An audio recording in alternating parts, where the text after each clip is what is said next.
canal favorito, Latinísimo TV, presenta.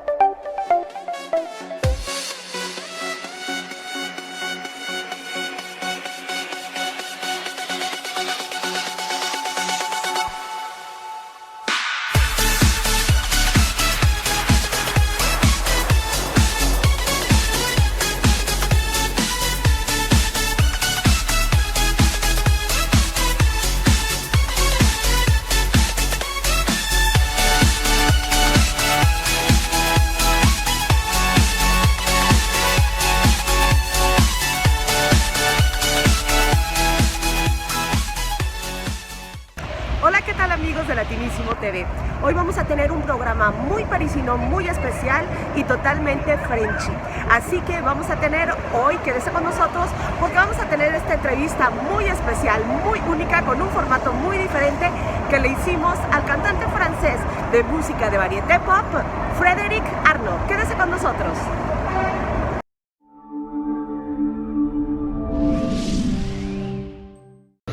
Bonjour public de Latinísimo TV, je suis Frédéric Arnaud, je suis chanteur, auteur-compositeur, artiste pop. Aujourd'hui vous allez découvrir un petit peu plus sur moi lors de cette interview.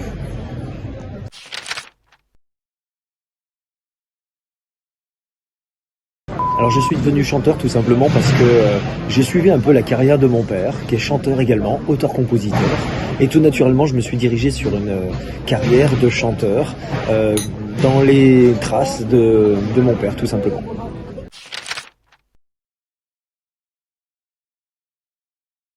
L'univers musical est celui de la chanson française, de la variété, pop. Et aujourd'hui, je me situe dans un univers comme les chanteurs français, type Patrick Fiori, Florent Pagny et Marc Lavoine.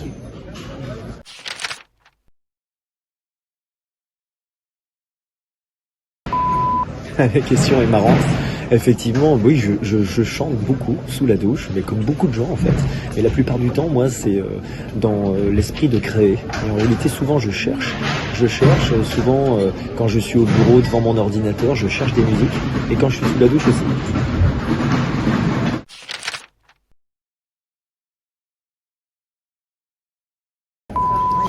Concernant les premières parties, j'aurais souhaité, et peut-être ça se fera un jour, mais refaire des premières parties comme celles de Patrick Fiori, ou de Vianney, ou de Calogero.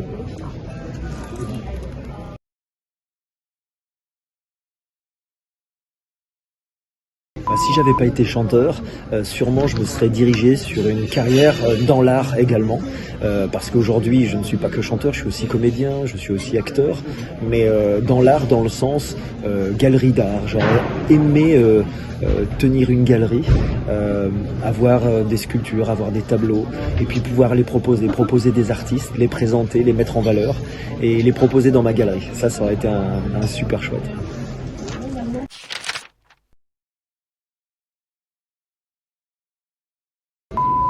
Depuis toujours, depuis que je suis adolescent, j'ai été un grand fan du chanteur Jean-Jacques Goldman. C'est un artiste que j'ai énormément suivi tout au long de sa carrière et je l'écoute encore. C'est aussi tous mes souvenirs d'adolescence et d'âge adulte également, puisque je l'ai suivi tout au long de ses albums. J'ai adoré cet artiste et je l'aime toujours.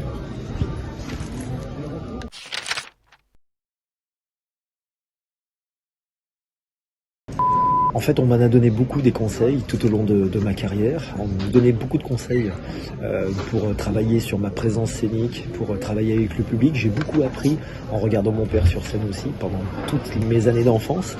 Mais c'est vrai que peut-être le conseil le plus précieux, c'est celui de rester sincère, authentique et humble dans mon métier. C'est quelque chose que j'essaye de garder vraiment. Je suis à l'écoute et j'essaye d'être toujours bienveillant.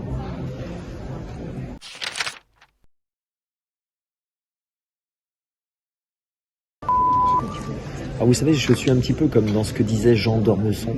Dans la vie, il faut pouvoir accepter tout. Les roses et aussi les épines.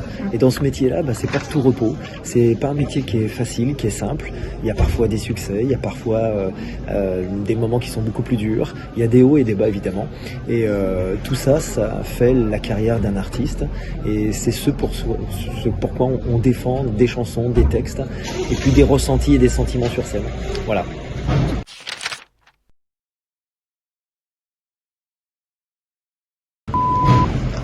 les conseils, c'est pas évident de donner des conseils parfois aux gens, pour pas paraître non plus quelqu'un qui donne des conseils tout le temps, mais il faut persévérer, il faut ne rien lâcher, il faut toujours créer surtout, et être en éveil avec le monde dans lequel on vit. Moi j'essaye de toucher les sentiments par le biais de mes chansons, par le biais de mes textes, et c'est vrai que n'importe quel artiste dans n'importe quel style musical, voilà, je lui conseille simplement de ne pas flancher dès qu'on trébuche, dès qu'on tombe, parce qu'on peut se relever et ça peut être quelque chose de très très bien au contraire, donc il faut rien lâcher.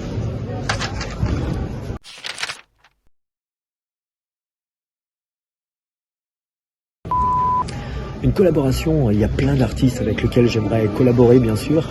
Je ne suis pas forcément fan des émissions comme The Voice, mais s'il fallait choisir par exemple entre tous les jurys là, qui sont sur cette émission, peut-être que je choisirais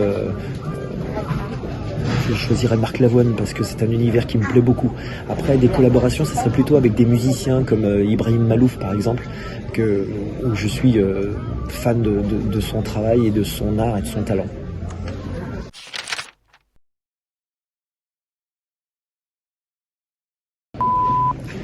Pour ce qui s'agit de faire la fête, je suis pas le dernier, j'adore faire la fête. Il faut la faire avec une chanteuse française. Il y en a plein qui me viennent en tête évidemment. Je pensais à Louane, je pensais à Elodie Frégé, à Jennifer, à Nolwenn Leroy. Ce sont des chanteuses que je suis naturellement parce qu'on les entend aussi, parce que voilà. Et oui, j'aimerais beaucoup.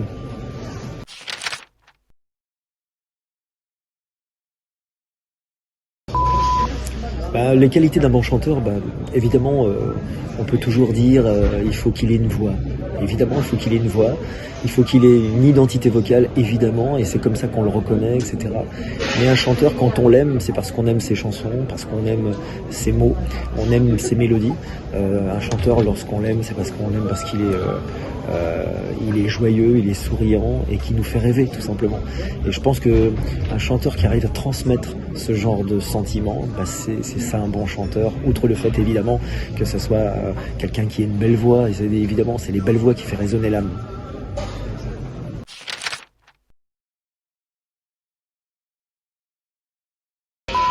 Oh, effectivement, ça m'arrive parfois d'avoir un trou.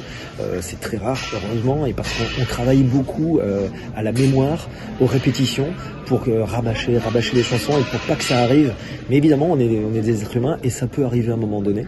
Et bon, après, on a des petites astuces. On tend le micro au public, on joue une certaine comédie, et pendant ce temps-là, pendant les quelques secondes où ça peut arriver, eh bien, on réfléchit vite à retomber sur ses pattes généralement. C'est un moment où on transpire beaucoup. Heureusement, ça n'arrive pas très souvent, mais quand ça arrive, on s'en rappelle. Et franchement, on répète encore davantage derrière pour pas que ça arrive.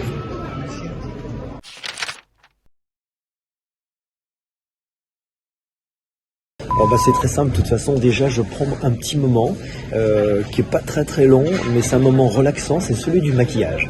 Alors là, c'est vrai que on se retrouve devant sa glace, on essaye d'être un peu plus beau tout simplement pour pouvoir monter sur scène. Une petite pastille, j'adore ça, et puis un petit shake avec les musiciens, et puis c'est eux qui attaquent généralement, et moi je suis généralement derrière le rideau, et là quand ils ont attaqué les premières mesures, je sais que c'est à mon tour, et je cours évidemment sur scène, toujours avec une grosse appréhension, mais voilà, la préparation elle est simple, vous savez bien, généralement on arrive l'après-midi, on fait la balance et tout ça, mais le moment sur scène, c'est la petite cerise sur le gâteau, c'est le moment le plus pur et le meilleur.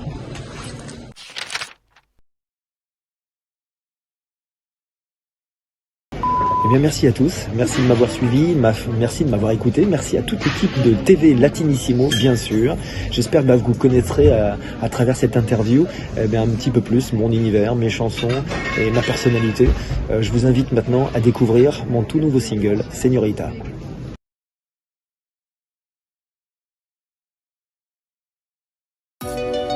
Me gustan las caricias, pero solo las caricias del sol.